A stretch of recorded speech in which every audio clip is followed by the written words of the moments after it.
Shida inayotusomba wengi, shida ambayo inatukumba Watanzania kwa uchungu sana ni wabinafsi. Ndio maana narudi pale, tukipata kufundishwa habari za kuipenda Tanzania, tutaijali spiritually, tutaijali physically.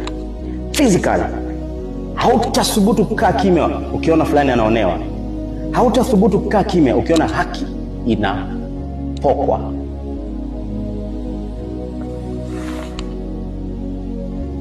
Hii Tanzania inatuhitaji wote. Sio CCM, sio Chadema, sio fulani.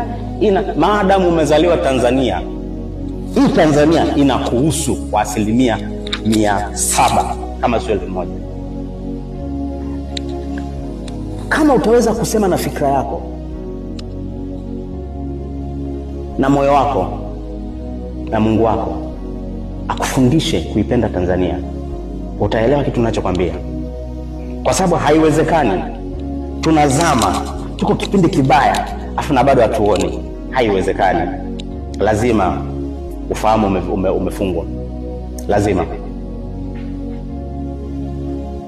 Lazima ufahamu umefungwa. Mungu atusaidie. Tukifundishwa kuipenda Tanzania, tutaijali spiritually, tutaijali physically. Tutapambana spiritually, tutapambana physically. Spiritually tutaomba, physically tutakemea.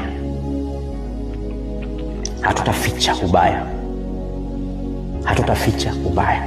Tunahitaji viongozi wenye uwazi. That's it. Hamna kingine.